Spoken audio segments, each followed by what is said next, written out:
I live in Los Angeles, and I've lived in Los Angeles for a while. And if you live in Los Angeles and you have really attractive friends, like really, really attractive friends, then you learn things about celebrities. Why? Because celebrities love dating beautiful people. And if you happen to have a friend who is really attractive and gay, guess what?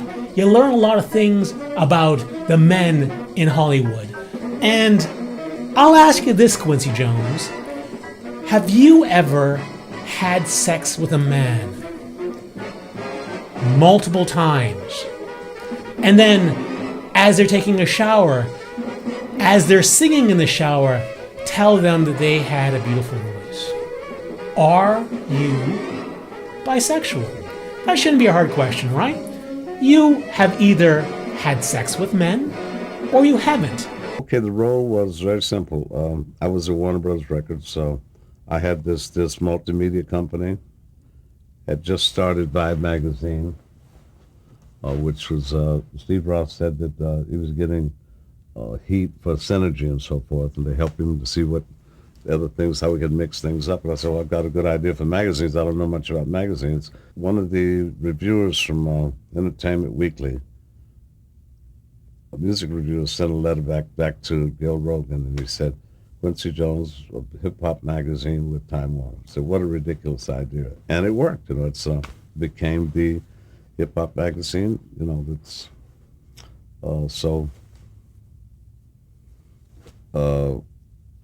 Benny Medina from Warner, at that time he was the head of black music at Warner Brothers.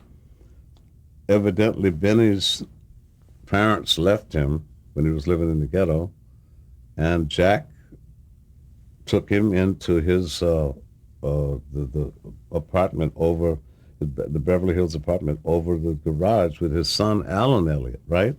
That was the genesis of it. And that idea we liked, And so finally called Benny in to just explain his life. It was really his life story, And so in 8 minutes we made the pitch, and at 11 o'clock Warren Littlefield called me up and said, we like this. We showed him Will, Will was what happened was we were out doing Back on the Block. I had the whole group out there. We had 4 rappers, Ice-T and all the guys, and Tevin Campbell, everybody. We had done our Senior Hall show.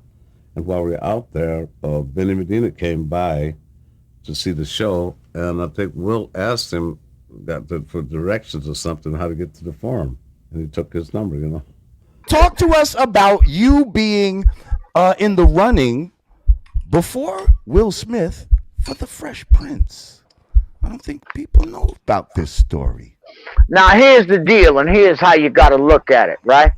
Y'all don't understand that why y'all only heard 3 albums out of Shannon his whole entire life and career is because I was blackballed in the music industry. Why? For calling Benny Medina a bundle of sticks. Before that, now remember, when I first came out with my albums, you see Shan with the Puma suits, and you see Shan with the Pumas and b-boying. Now, once I got to Warner Brothers, what happened? They tried to mold and shape me into something else and make my image more acceptable by people. So they wanted me to be in the tuxedo. I went with it because then you're going to listen to the nigga with the check, right? So here comes Play It Again Shan. But that all was a move to develop Shan into this Fresh Prince guy. We ain't in a rush. I'm on Warner Brothers. All of the dots are connected.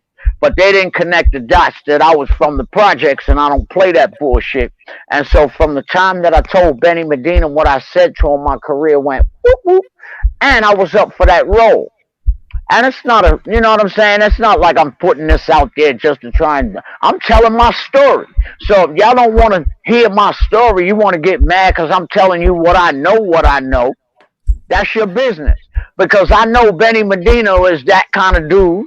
Right, I was up for that role. Now, I ain't got, listen, people are saying whatever they say about him now. I'm just saying that I know what happened with Tevin Campbell. Tevin Campbell was a nice little kid when I met him. Next thing you know, I just dodged that bullet because I knew what a pedophile looked like before he even tried to approach me with that. Nobody never got at me directly and said, we want you to join us. But I will tell you, I've had motherfuckers come at me on some weirdo shit, like on some gay shit. We owning the company.